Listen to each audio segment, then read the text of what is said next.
여러분, 절대 이곳에는 무엇이든 두지 마세요. 이곳에 무엇이든 있어 그 기운이 막히게 되면 어느 집이든 번영을 얻을 수가 없고 또 행복 역시 얻을 수가 없게 됩니다.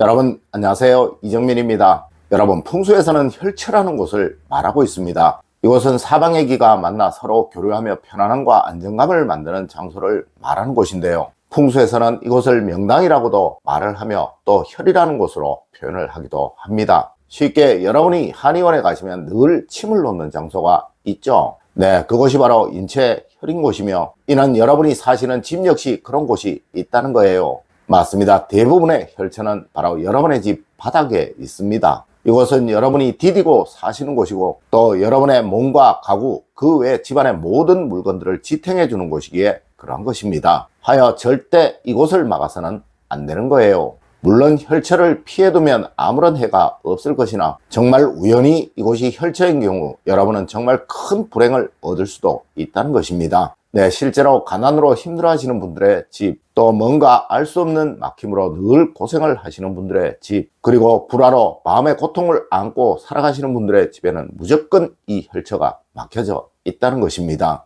여러분, 이는 여러분의 가슴에 큰 돌덩어리를 올려두고 잠을 주무시는 것이나 마찬가지라는 거예요. 첫 번째로 여러분, 공간의 가운데는 무엇이든 두어서는 안 되는 것입니다. 여러분, 풍수에서는 모든 기운들은 순환을 하며 이 기운들은 한 곳, 즉 가운데 집중되었다가 흩어지게 된다고 말을 하고 있습니다. 하여 어느 공간이든 가운데 부분에 무거운 물건이 놓여져 있거나 또 큰 물건이 놓여져 있다면 항상 기의 순환이 막히게 되니 그곳에 머무는 사람들이 거칠어지고 예민해지게 되고 또 사소한 것에도 과민 반응하는 현상이 생기게 된다고 말을 하고 있다는 것이죠. 네, 이런 가정이 바로 행복이 없는 가정이 되는 거예요. 예를 들어 거실이라면 거실 공간을 사각형으로 두시고 그 가운데는 뭐든 두지 마시라는 것이고, 그리고 침실 공간이라면 이 침실의 가운데 부분에 뭔가를 두지 마시라는 거예요. 혹 이런 분 있을 거예요. 거실 가운데 탁자를 두었는데요, 의자를 두었는데요 라고 말씀하시는 분이 말입니다. 네, 쉽게 이것은 안 되고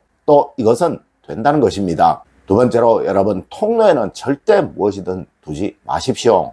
여러분, 어디든 통로는 기가 흐르는 장소입니다. 예를 들어 물이 흐르는데 그 물길 가운데 큰 돌이 놓여져 있다면 그곳의 물길은 아주 거세고 세차할 수밖에 없겠죠. 네, 집안에 흐르는 길은 절대 거세서도 안 되고 또 약해서도 안 되는 거예요. 아주 부드럽게 원활하게 잘 흘러 다녀야 한다는 것이죠. 물론 통로에 무엇인가가 있다면 여러분이 생활하시기에도 불편하실 거예요. 맞습니다. 현관에서 거실로 오는 통로, 또 거실에서 주방으로 방으로 가는 통로에는 절대 무엇이든 두어서는 안 되는 것입니다. 물론 이것은 바닥을 기준으로 말씀드리는 거예요. 네, 벽에는 무엇이든 있어도 된다는 것이죠. 세 번째로 여러분, 현관문 앞에는 무조건입니다. 여러분, 세상 어느 집도 대문이 막혀서 좋은 경우는 없습니다. 네, 문 앞에 무엇인가를 두어 기의 흐름을 막아서는 안 된다는 것이죠. 여러분, 쉽게 이렇게 생각하세요. 현대는 대문이 현관문이니 현관문을 열어 뭔가에 부딪히는 현상이 생겨서는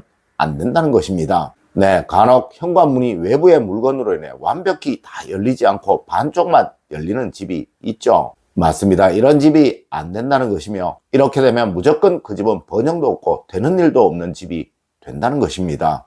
네 번째로 여러분, 침대 머리맡에는 그 무엇이든 있어서는 안 되는 것입니다. 여러분, 어제 집에 못을 박으면 안 되는 5곳에 관한 이야기 제가 해드렸죠. 네, 문에 못을 박으면 안 된다, 물이 흘러나가는 곳 주변에 못을 박으면 안 된다, 또 절대 머리맡에 못을 박으면 안 된다라는 식으로 말입니다. 맞습니다. 침대 주변은, 특히 침대 머리 주변은 그 무엇도 있어서는 안 되는 것이며 하물며 못도 박혀서는 안 되는 거예요. 물론 침대 머리 옆에 협탁을 두고 그 위에 뭔가를 올려두시는 것은 상관이 없지만 그것도 복잡해서는 또 많이 올려두어서는 안 되는 것입니다. 네, 그중 가장 중요한 것은 머리맡 벽에는 그 무엇도 있어서는 안 된다는 것이죠. 네, 그것은 여러분의 번영운이 생성되는 그 무엇보다 중요한 장소이며 심리학이나 현대 과학에서도 이곳에 뭔가가 있게 되면 누구이든 충분한 수면을 취할 수 없게 되어 자신이 하는 일에서 최선을 다하는 삶을 살 수 없게 되고 또 병이 생길 수도 있다라고 말을 한다는 것입니다. 다섯 번째로 여러분, 이 물건들은 어디든 절대 바닥에 두지 마세요. 여러분, 기의 흐름을 막는다는 이유로 물건을 두고서 안 되는 장소가 있다면 무슨 이유로든 절대 바닥에 두어서는 안 되는 물건도 있다는 거예요. 네, 대표적인 것이 책이나 옷, 그림, 쌀, 그리고 시계와 달력 같은 것들인데요. 이런 것들이 바닥에 놓여져 있게 되면 어느 집이든 절대 행복한 삶, 번영된 삶을 살 수 없게 된다고 풍수에서는 말을 한다는 거예요. 물론 그중 옷이나 쌀은 성공과 재물복을 말하는 것이며, 이런 것을 바닥에 두게 되면 절대 가난을 벗어날 수 없게 된다고 말을 한다는 것입니다. 네, 이런 것들은 항상 어디에든 올려두는 습관을 가지세요. 그리고 이런 것은 가능하면 무조건 제자리에 두는 습관을 가지세요. 그래야 여러분의 가정에 부도 생기고 행복도 번영도 생기게 됩니다. 여섯 번째로, 여러분 돈을 두는 곳 근처에는 그 무엇도 두지 마세요. 여러분, 어제도 말씀을 드렸지만 돈을 두는 것 근처는 못도 박는 것이 아니라고 하였습니다. 네, 이곳은 재물복이 항상 생성이 되어야 하는 곳이며, 하여 그 집안에서 기운의 흐름이 가장 왕성해야 하는 장소입니다. 맞습니다. 이곳은 어떤 식이든 막혀져 있어서는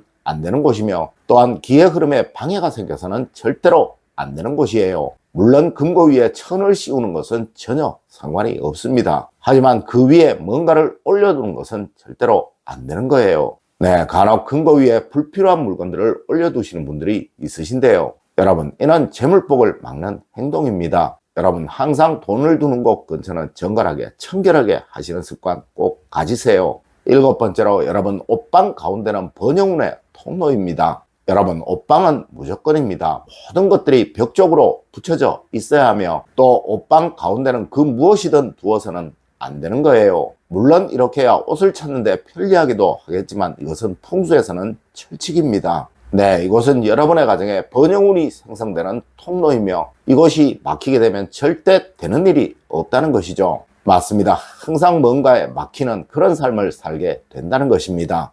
여덟 번째로, 여러분 책상 가운데, 탁자 가운데는 항상 비워두면 좋습니다. 여러분, 탁자이든 책상이든 협탁이든 식탁이든 무조건 그 위에 두는 물건들은 측면으로 한쪽 모서리로 두시는 습관을 가지세요. 네, 항상 가운데는 비워두시는 습관 가지시라는 것입니다.